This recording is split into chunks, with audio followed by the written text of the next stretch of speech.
Hey, everybody, welcome to the Others Call YouTube channel where we talk about stuff.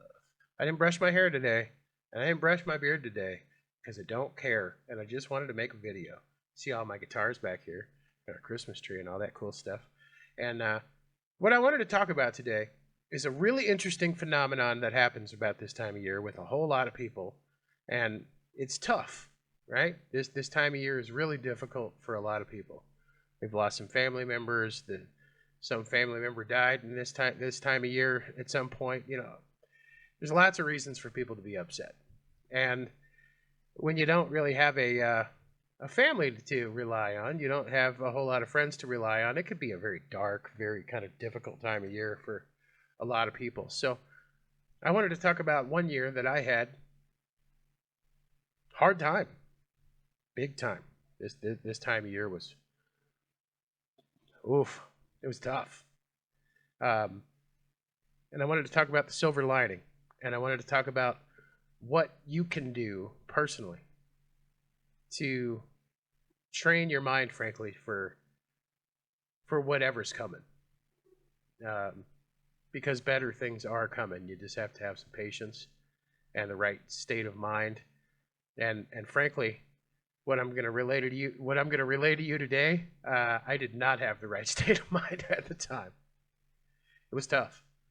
So about 16 years ago, my wife was about 6 months pregnant when she informed me something's not right, and I need to go to the hospital. Um, and my wife has had enough health issues over the years and has had a whole hell of a lot of them since then. But at the time, it was just okay, well, do you want to go? Do you want us to go? What do you want to do? And she's like, I need you to go. Something's up. And I said, okay. So we went to the hospital. Um, we were informed that my wife had experienced what is referred to as a fetal demise, meaning for whatever reason, our unborn child had expired. Well, that baby had a name and was already a member of our family, and we were both very upset. In my case, I was at least on the border of clinically depressed, angry, very sad, very upset. And it took a while before I could even begin to kind of function again in polite society because my general personality and my personal bushido, so to speak, is that I try to solve problems. And when I see something that is causing adversity for myself or somebody that I care about, I like to try to pick it apart and find a solution to it.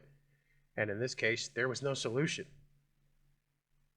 It was just something that we had to deal with. It was sad. It was hard. It was difficult. And that manifested itself, at least on my part, in the form of eating myself from the inside out. I was, oh, not a happy camper, to say the least. But I've always loved my wife. I love her more today than I even did then. Somehow, I'm not even sure how that's possible, but it was a rough period of time. So a couple of months later, she was pregnant again. I don't know how that happened. I guess the stork paid a visit or something, but she was pregnant again. And anyway,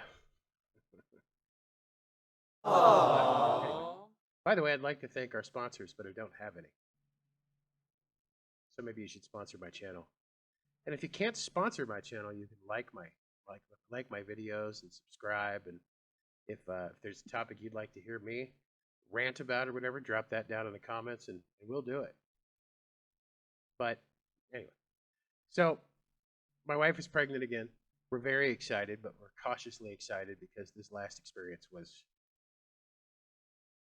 soul-shattering. It's tough.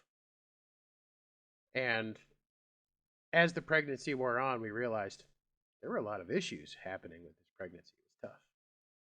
And this led us to having to deal with a very high-risk pregnancy doctor who was very good at what he did. Check out the last video that I did with Dr. Wilkes, and you'll understand exactly what I'm talking about.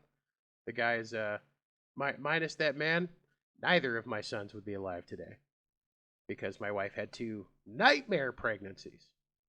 But in this case, as the pregnancy drew on and we realized that she was having some serious issues that were threatening to both her life and our son's life, it began to dawn on both of us that, man, we just can't do this again.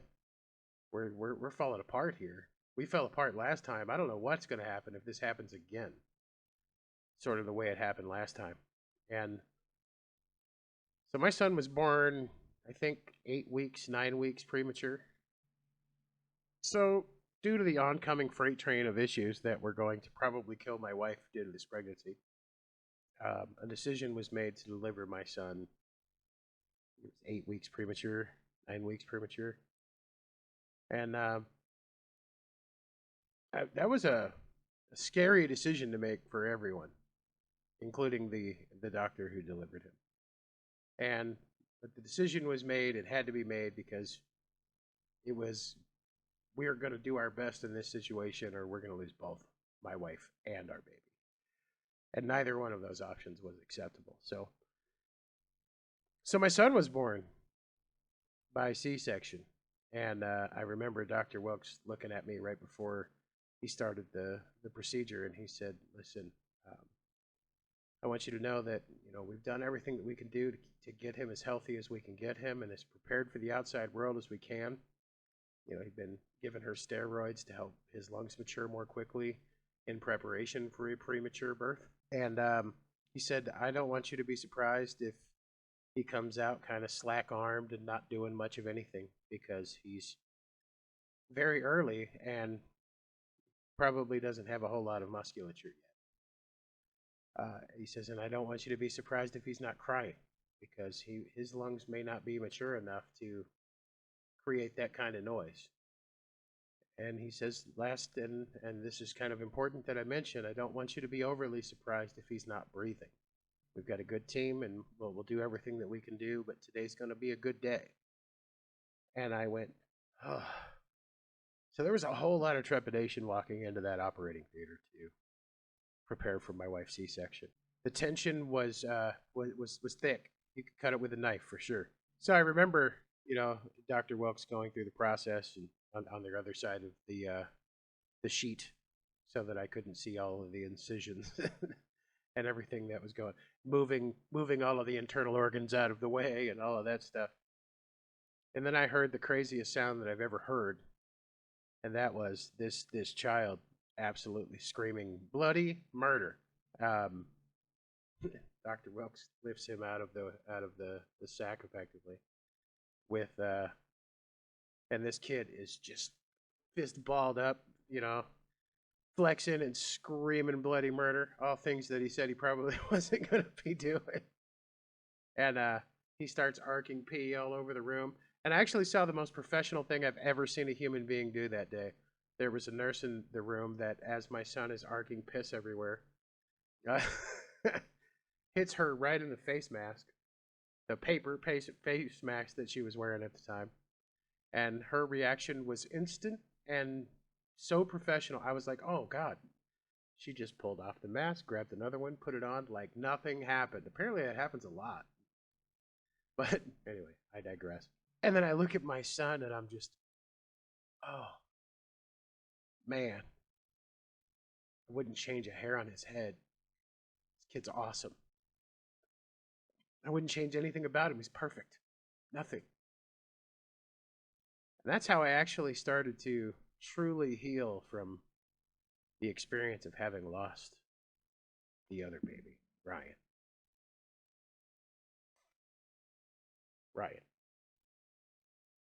And Mom, because she wasn't too long after that.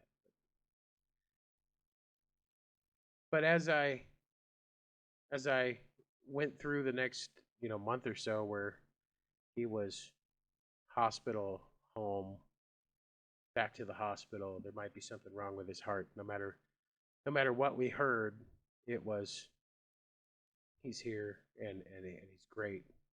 And that's when I began to reflect on that sense of helpless, hopeless, falling apart sensation that I'd had for a very long time, shortly after Ryan. Is Felt like nothing was ever going to go right again. Ever. And that was what I had to kind of come to terms with. Was, well, had Ryan made it, he probably wouldn't have, little Ragnar, aka Johnny, by the way, never would have made it. He never would have. He wouldn't be who he is, and that would be even worse because he's awesome, and I admire him, and he's grown into a friggin' fantastic young man that I wouldn't trade for anybody, anybody. And that's the perspective moment. I wouldn't trade him for anybody. I wouldn't trade him for Ryan.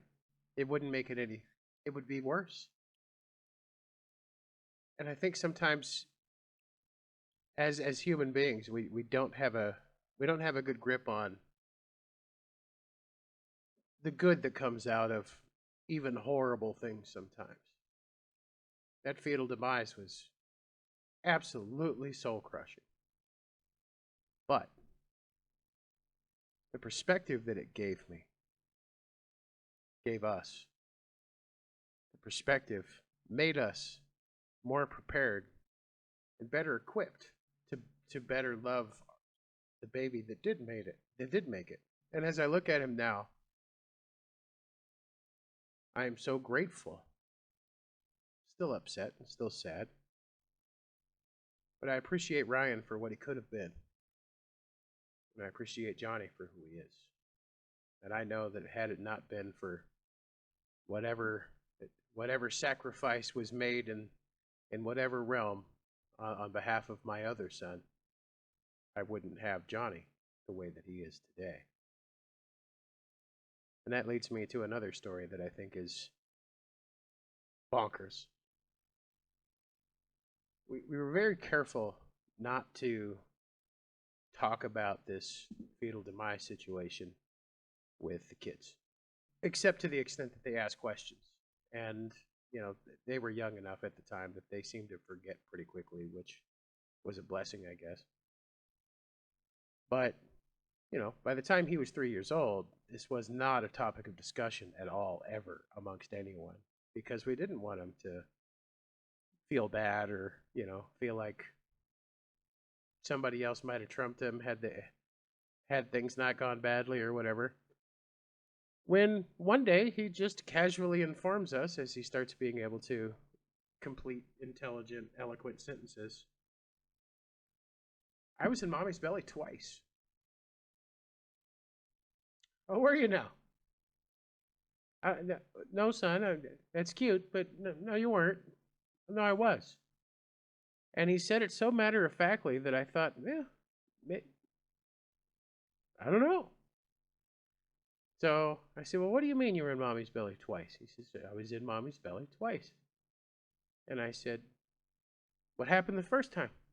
I died. Matter of fact, not sad, not upset. Just a thing that happened. I died. And I said, so what, you just came back? And he said, yeah, I just came back. I was in there twice. And then I started to ask him, I said, what happened when you were in mommy's belly? And he said, oh, I was like I was swimming and it was dark, but sometimes there was a little bit of light and I could hear you guys talking, but I didn't know what you were saying. And I said, did you breathe in there? He says, well, kind of, but it was like practicing because I didn't have to. This kid actually knew what was going on in the womb. He remembered it, apparently, because he was giving specific details about what it was like to be a baby in the womb, which was wild. Just a crazy concept. And then it started to, sink in because, frankly, despite my belief in strange things being real, I face a lot of things with a whole lot of skepticism, and I try to reason through things before I start assigning it to any kind of supernatural anything. And I cannot come up with any explanation as to why my kid could explain what it was like in the womb and that he even knew Well, that he could have potentially known that there was a previous pregnancy, and for him to believe that it was also him was crazy to me. So look for silver linings, I guess, is what I'm saying. You know, the biggest takeaway that I got out of this entire, initially horrible, but in the end, amazing situation is that I have this guy. And I wouldn't change a hair on his head. He's my best friend in the world. Well, he and his little brother are my best friends in the world, and their mother, and their sisters. And had it not been for all of the bad, the good never could have happened. Maybe it would have been good the first time around, but I wouldn't know him as I know him now. And that's unacceptable because I love him to death. So if you're at a place in your life right now where you're feeling like the world's caving in around you, you don't know where to go with yourself, you got something that you're really having a hard time getting over, number one, don't ever make a permanent decision for a temporary problem, and it is a temporary problem. Whatever it is, it's temporary. If you need some resources, hit me up. I'm happy to help you. But if you're just kind of feeling it, if you're just kind of in it right now and feeling like the world just isn't great and you're not enjoying it, but you're not in that kind of awful, terrible place where you're thinking about doing bad things to yourself, think about this situation. Think about waiting for whatever the silver lining is and being prepared for it when it comes, because it's going to come. And as a result of whatever's happening for you right now, you're going to have some perspective that makes that good thing that much better. And last but not least, little pearl of wisdom from Ragnar Day. Happiness is fleeting. You can always, almost always, be in a state of content. There are a lot of people out there that tell you, joy, joy, joy, happiness, joy, happiness, joy. I got to do what makes me happy, happy, happy, happy, happy. Happiness is fleeting. Happiness is a temporary state of mind. Content is what you should be going for. If you think happy is what you should be all the time, that's why everybody's depressed now.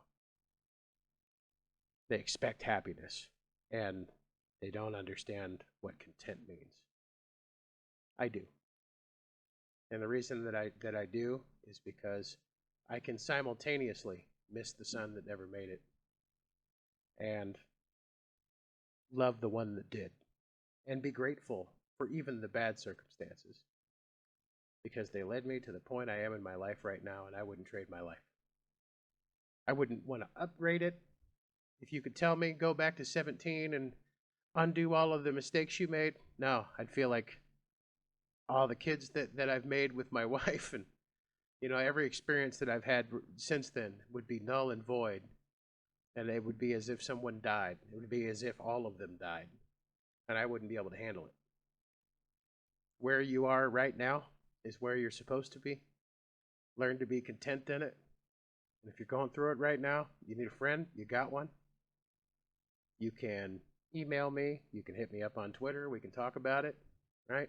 Ask anybody who knows me. Actually respond.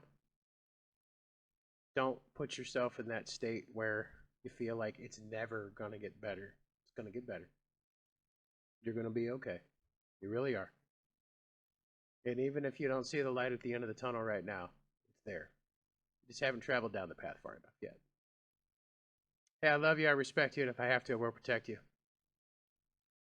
Comment, like the video, subscribe to my channel. Love you, truly. And happy holidays, Merry Christmas, whatever makes you. Happy Christmas, Hanukkah, Kwanzaa. Love you guys.